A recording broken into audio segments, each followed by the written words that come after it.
McDonald's isn't the same anymore, and deep down you already know it. The arches still shine, but what's beneath them has quietly changed. Prices have climbed faster than paychecks. The fries don't taste the same.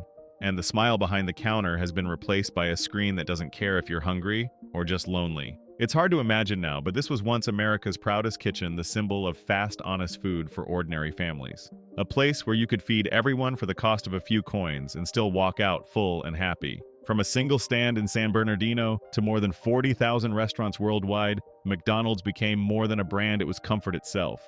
So how did that promise vanish? How did the golden arches turn from warmth to warning?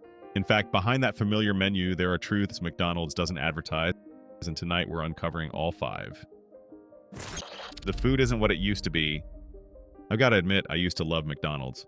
I remember the heat of the paper bag on my knees, the salt on my fingers, the straw squeak in the lid. It felt honest, even special. But over time, something shifted quietly, inch by inch, until the day I realized the taste I trusted wasn't there anymore. Memory hadn't tricked me. The food had moved. The fries were the first hint. I remembered them as deep, almost beefy, the kind of aroma that filled the car before you pulled out of the lot. Today they arrive lighter and cleaner, but a little hollow. They look right. They crunch, yet the aftertaste slides away too fast, like a song cut off mid-chorus. The burgers follow the same pattern. The stack is familiar, the wrapper still whispers when you unfold it, yet the patty eats thinner, and the sear feels timid, more steamed than kissed by a grill.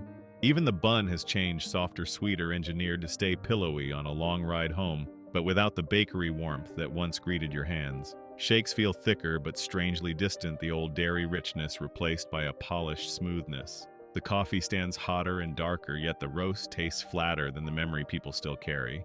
I'm not alone. Longtime customers say the same thing at counters and online. I can't explain it, but it's not the same.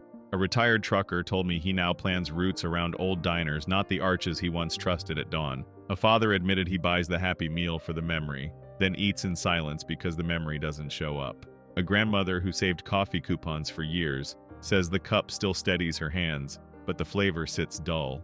Former crew members describe kitchens that hum with timers and screens, efficient, yes, but stripped of the tiny improvisations that gave food a personality, the extra second on the grill, the instinctive pinch of salt, the quick toast on a bun when the line wasn't watching. The truth isn't mystical. The recipes and routines evolved and the eating experience followed.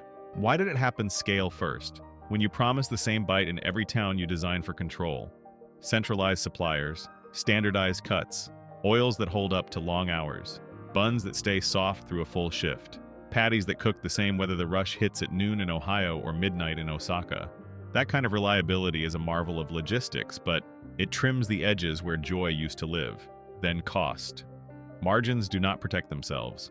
A fry oil that pleases accountants, a patty spec that guarantees yield, a bun formula that stretches shelf life, each tweak small, each one defensible together, adding up to a different meal. There's the pressure to appear better for you. Oils and formulas that read cleaner on posters, sodium lowered by degrees, flavors adjusted in ways that travel better in a delivery bag than they bloom on a hot tray. And finally, digitalization. When more orders flow through apps and kiosks, the menu has to behave like software, predictable, modular, update-proof. That favors items that reheat and repeat that look identical in photographs over those that only sing when they're fresh and fussed over. Maybe that's the cost of being enormous. You can't serve an entire planet and remain a corner stand. I can forgive some of it, the need to keep lines moving to avoid waste, to tune every kitchen like an instrument. But the sting is closer to home.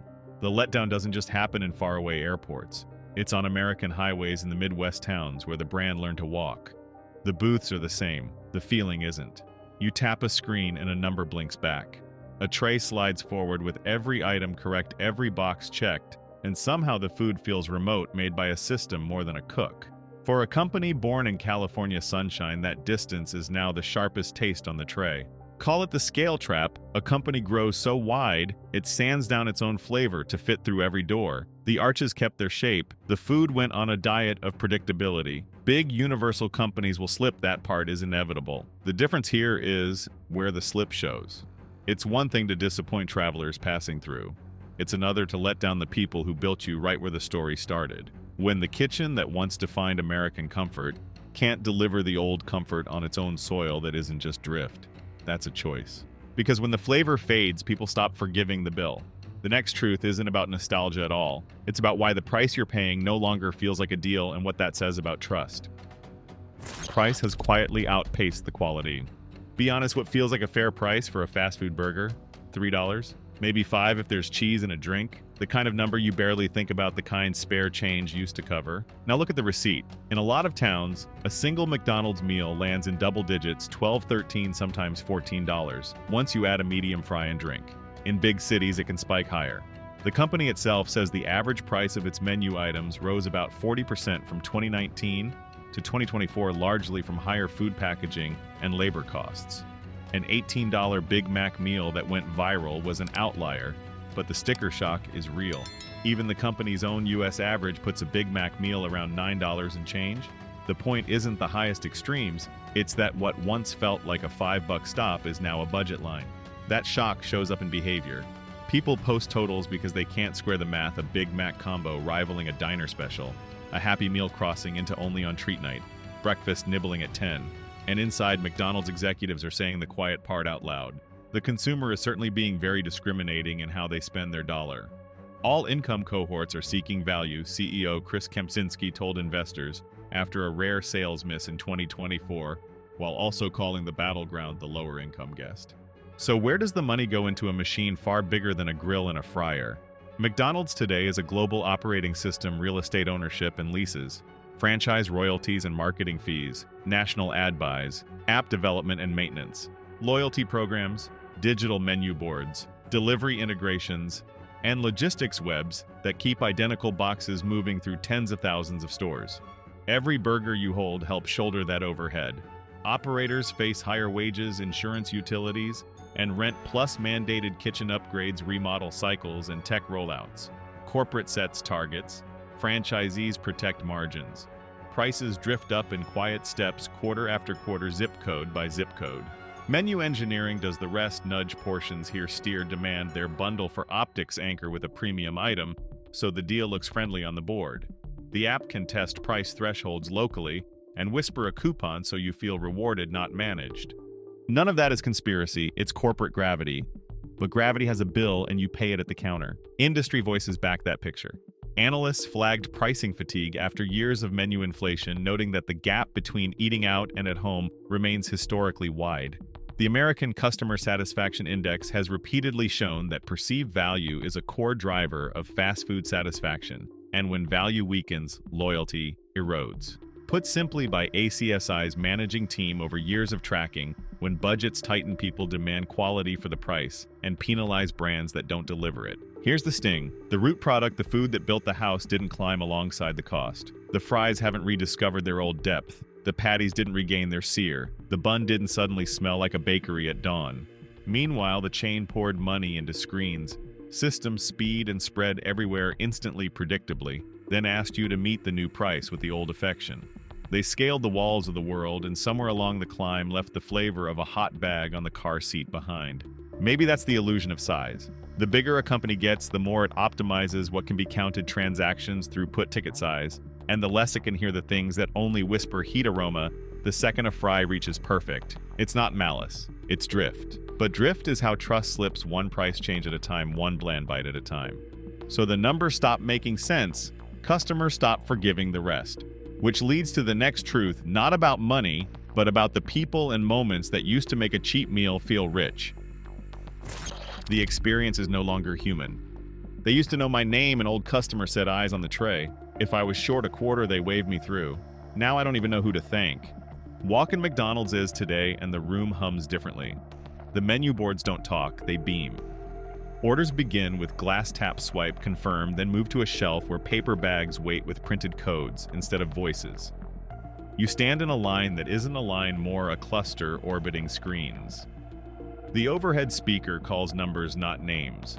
A teenager in a headset pivots between drive-through and pickup eyes, flicking to timers. The floor is clean, the lights are bright, the efficiency is undeniable, and the air is oddly thin. There's no small talk to hang your hunger on. No, how's your day to lift the tray an inch? You can get exactly what you ordered faster than before, and yet what you came for more than food doesn't show up. Over the past decade, the shift gathered speed. Kiosks promised fewer mistakes and longer patience than any cashier. Mobile ordering turned the counter into a pickup zone. The screen, unlike a person, never forgets to upsell, add bacon, make it a meal, try a shake. Sensors and dashboards keep the pace. Labor models keep the head count tight. Pickup lanes and shelves keep the kitchen humming. The story is tidy, quicker service, cleaner data, consistent execution. A restaurant becomes a workflow tuned like a metronome. For some, it's a relief. For others, especially those who carried this brand through a lifetime, it's like walking into your childhood kitchen and finding all the chairs nailed to the floor. Customers notice the difference in ways that don't fit on a spreadsheet. A widow says the good morning used to make the eggs taste warmer. A night shift nurse misses the cashier who remembered to add extra napkins because she always ate in the car. A granddad with a punch card coffee ritual now stares at a QR code and feels silly for not knowing where to point his phone. They adapt because that's what we do. But adaptation isn't affection, it's compliance. Workers feel it too. A veteran crew lead told me I used to learn people's names. Now I learn device IDs. A new hire says the headset script matters more than eye contact. Keep the greeting under 2 seconds, hit the add-on, close the sale, move the car. A manager likes that the kiosk reduces arguments and shrinks the line, but admits the lobby is quieter in a way that doesn't sound like progress. Service researchers have a phrase for this era of efficiency without presence. It's not that people became unkind, it's that the system left them less room to be kind in. Why did warmth get traded for workflow, part wages, part staffing, part the relentless logic of modern service? Screens don't call in sick, timers don't lose focus, algorithms upsell on command and never blush. And yes, many guests like the control, no misheard orders, no awkward exchange, just the comfort of correctness. But a meal is also a moment. It begins before the first bite, somewhere between recognition and being recognized. When you replace recognition with recognition software, you still get food. You just don't get fed. Listen to the old man again, I still come. That line lands because it names the quiet bargain we all make. We stand where the machine tells us to stand, press what it tells us to press, accept the bag it prints for us, and call the absence convenience. Loyalty apps feel like perks. Progress bars feel like care. But loyalty apps are nets, not hugs. The points keep you moving. They don't keep you company. We pay with money and with moments, and there isn't a button on the kiosk that brings the people back. This isn't a lecture about resisting technology. It's a small obituary for something ordinary and good. The kind word at 6 a.m., the cashier who noticed your limp and walked the tray to your table, the 3 seconds of eye contact that told you the world still has room for you. Efficiency didn't murder those things, it starved them. The new system is flawless at delivering orders. It is clumsy at delivering us to one another. And here's the part that stings beyond a single brand, our vulnerability inside the circle we all live in. We are asked to be faster, more self-sufficient, more digital, and we obey because we are tired or shy or in a hurry or simply don't want to cause trouble. We adapt to the interface that was built for the company, not for us, and then we tell ourselves it's fine. The points feel like perks. The progress bars feel like care. But loyalty apps are nets, not hugs. We stand at the bottom of the chain, paying with money and with moments, and there isn't a button on the kiosk that lets us bring the people back. In this economy, the helplessness is quiet. You tap, you wait, you go. Eventually, the screen won't answer. It never did. It only waits for your next order. The brand has shifted from community to corporation. McDonald's used to feel like Main Street's own birthday balloons tied to plastic chairs. Little League photos on the corkboard, teenagers saving for their first car behind the counter. The building is still there. The sign still glows. But with McDonald's, the center of gravity has drifted from the parking lot to a headquarters boardroom, and the local room now answers to decisions made far away. In McDonald's early decades, the brand grew through local franchise owners who lived where they served. McDonald's franchisees shaped the texture of a town's routine, which youth group got free cones after a fundraiser, whether the lobby opened early for seniors' coffee, how to handle the rush after Friday football. Standards existed, but there was room for judgment. Over time, McDonald's narrowed that latitude. Contracts standardized national ad funds, expanded supply chains, consolidated, and remodel schedules arrived in fixed cycles. Royalty structures for new U.S. restaurants rose. McDonald's brand and operational audits became more rigid. The upside for McDonald's is uniformity, predictable signage, predictable kitchens, predictable outcomes. The cost is local discretion, the tiny choices that tether a McDonald's to its neighborhood. Power moved upward because McDonald's learned how to scale. Procurement centralization locks in price and quality at volume. Marketing centralization stretches budgets and reduces noise. Digital infrastructure, loyalty apps, menu boards, self-order kiosks only works when rules match across thousands of McDonald's stores. The local restaurant remains the face. McDonald's corporate architecture increasingly defines that face. Every fry tastes the same is McDonald's promise. It also tells you who decides what the same means. Behind the counter, McDonald's reinvented itself in two quiet ways. First, real estate. McDonald's strength isn't just burgers, it's the ground beneath them. When McDonald's owns sites or controls long-term leases, rent and royalties become a steady river revenue that flows regardless of any one menu hit or miss. Second, data. The McDonald's app isn't simply a menu on your phone, it's a feedback loop. It tracks cadence preferences, response to offers, time of day, neighborhood patterns. That loop informs McDonald's price tests, bundles, day-part pushes, and staffing models. Community outreach that once meant sponsoring a local parade often becomes geo-targeted offers timed to when a zip code is most likely to order. The relationship didn't vanish with McDonald's, it migrated into a dashboard. At street level, people feel this shift, even if they never read a McDonald's earnings report. A franchisee who once negotiated a modest lobby refresh now faces a full prototype remodel on a set timeline, new booths, new facade, new equipment, because McDonald's brand coherence is the asset. A McDonald's that served a town for decades might close rather than reinvest, not because customers disappeared, but because the rent and remodel calculus didn't land. Residents experience it as, our McDonald's is gone. On McDonald's spreadsheets, it shows up as portfolio optimization. People who worked through those changes describe a narrowing lane. Former McDonald's operators talk about losing independence, no more seasonal local sandwiches. Less discretion about hours, tighter guardrails on promotions. Current McDonald's operators counter that guardrails protect them, consistent marketing bulk, buying power, standardized training, and national partnerships that one store could never secure. Both readouts are true. They describe two sides of the same McDonald's architecture. Standardization protects the average. It also sands off the edges where local character used to live. Sociologists call restaurants third places, neither home nor work, but public rooms where routines overlap. McDonald's doesn't erase third places. It routinizes them. Interaction shifts from person-based memory, the McDonald's night manager who knows your order, to profile-based memory, the McDonald's app that does. For some guests, this is progress, fewer errors, clearer pricing, individualized coupons from McDonald's rewards.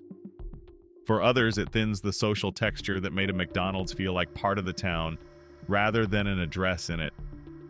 The same McDonald's can be both things at once depending on what you value. It helps to zoom out.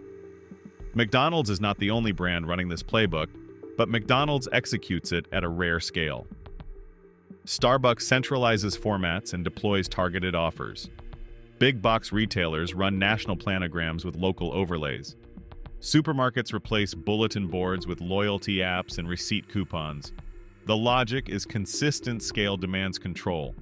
Control travels best through standard software and real estate. Under that logic, McDonald's community doesn't disappear, it gets redefined. Instead of a manager deciding to host the Scout Troops Award Night, a McDonald's platform decides which households in a 3-mile radius should see a family bundle at 5:30 p.m. on Tuesday. Consumers are part of McDonald's equation too. We reward convenience, price, clarity, and speed. We migrate toward what is open late and reliably the same. When the McDonald's platform gives us frictionless ordering and occasional discounts, we validate the model by using it. McDonald's measures behavior more than sentiment, and behavior votes loudly. If a format underperforms, McDonald's retires it. If a test wins clicks, McDonald's rolls it out. The feedback loop is continuous and largely a personal, not cynical, just the operating environment McDonald's lives in. None of this says the old McDonald's was pure or the new McDonald's is wrong. It says the brand center, its incentives, assets, and tools shifted from street-level presence to network-level performance. A McDonald's used to be a local business with national branding. Increasingly, McDonald's is a national or global platform with local outlets.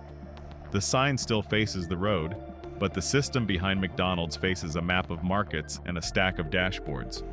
What does that leave your town with a McDonald's that serves food predictably and participates in the local economy, yet whose choices are tuned by a wider portfolio? Sometimes that produces a better experience, refreshed dining rooms, cleaner operations, faster service at McDonald's. Sometimes it produces absence, a closure where reinvestment didn't pencil out an offer that fits the model more than the moment. The difference isn't malice or neglect. It's the distance between where McDonald's decisions are made and where they are felt. And that sets up the final truth. If McDonald's now operates as a platform first and a local place second, what happens to meaning what the arches actually promise when you see them on the highway? The answer to that question will decide whether McDonald's still feels like home or only looks like it. The people behind the counter are the ones paying the real price. If you've ever watched the crew behind a McDonald's counter, you'll notice something remarkable and unsettling. They never stop moving. Every beep, every order, every tray sliding forward follows an invisible rhythm. It's not just speed, it's synchronization. For the workers, that rhythm decides everything: their pace, their pay, even how long they can breathe between orders. Today, McDonald's runs on efficiency. But efficiency has a human cost. According to multiple labor studies, the average crew member in the U.S. earns between $12 and $15 an hour, often part-time, often without benefits. The average tenure less than a year. Not because they don't care, but because the system makes permanence nearly impossible. The schedule changes weekly, sometimes daily, adjusted by software that predicts customer flow. The clock decides who works for how long and at what pace. In some stores, workers describe it as living inside the timer. Every task is measured: fry time, drive-through speed, seconds per transaction. It's a formula that keeps the burgers hot and the lines moving, but also keeps people running. There's little room for error and even less for rest. It's not the job that's hard, one worker said. It's keeping up. Turnover is high, but the cycle continues. Teenagers join for pocket money. Parents stay for stability. Some use McDonald's as a stepping stone, others as a lifeline. The company often highlights opportunity, and yes, some do rise through the ranks. But most workers live in a different reality: short shifts, unpredictable hours, and paychecks that barely stretch to the end of the week. When rent and groceries grow faster than wages, the margin for living gets thinner by the month. Automation was supposed to help. Self-order kiosks and drive-through AI are marketed as tools to reduce pressure. But talk to crew members and you hear something else. The workload hasn't vanished, it's shifted. Fewer cashiers mean more multitasking. Machines break screens, freeze drive-through lines, pile up. A worker ends up doing 3 roles at once, prepping food, bagging orders, and answering a headset. The result: faster service for customers, but more chaos behind the counter. A 2024 Service Workers Alliance report described it this way: automation removed tasks, not tension. The pace is the same. The oversight is tighter. That's the hidden side of modernization. A faster system doesn't mean an easier shift, it just means fewer people absorbing more demand. Then there's the emotional toll. McDonald's crew members serve hundreds of customers a day, many of them stressed, hurried, or impatient. The job requires calm under pressure and constant politeness, even when you're understaffed or behind. It's emotional labor, the kind that doesn't show up on a payslip. As one former manager put it, the hardest part isn't making the food. It's staying kind when the system isn't kind to you. To be fair, not every story is bleak. Some teams work like families, sharing jokes, covering shifts, celebrating birthdays in the break room. For many, this is their first job, a place to learn discipline and teamwork. For others, it's a second chance. McDonald's does offer upward paths, tuition assistance, and management training programs. But for the majority at the base, the reality stays the same: high effort, low security, and very little voice in how the day unfolds. And yet they keep showing up. They keep flipping, bagging, wiping, serving. They do it through summer heat and winter rushes, through lunch crowds that never seem to end. Because someone has to. Because any work still carries dignity, even when the world looks past it. That's the truth we rarely talk about when discussing fast food. It's not just about what's in the bag, it's about who put it there and what it costs them to keep the lights on. McDonald's isn't just powered by systems or strategies. It's powered by people. Real ones with rent due, kids in school, and feet that ache long after the store closes. And maybe that's the most important reminder of all. The next time you drive through or tap order, now remember that convenience always has a carrier. Someone somewhere is paying for that speed, not in dollars, but in energy, time, and patience. Because while the world sees golden arches glowing against the night sky inside, there's still a worker finishing a shift, wiping down the counter, clocking out quietly, and stepping into the dark just to come back tomorrow and do it all again. McDonald's has earned its place in history. It fed generations, built memories, and became a symbol recognized from small towns to skylines. For that, it deserves respect. But respect also means honesty, the willingness to look beyond nostalgia and convenience to ask what the brand has become and what that says about us. No company stays the same forever. Change is inevitable. What matters is whether that change still serves the people who made McDonald's matter in the first place, the families, the workers, the millions who saw it as more than a logo. So this isn't about turning away from McDonald's.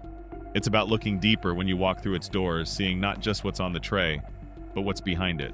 Because sometimes the most familiar places can still teach us how much the world, and we have changed. This video does not promote division within the United States or encourage segregation. All content is presented for the purpose of exploration, analysis, and fostering discussion based on current events, public sentiment, and social trends. We fully respect the United States Constitution and all federal regulations. If today analysis made you think, drop a comment so we can keep the conversations going. And don't forget to like, subscribe, and hit the bell so you will never miss our next independent deep dive.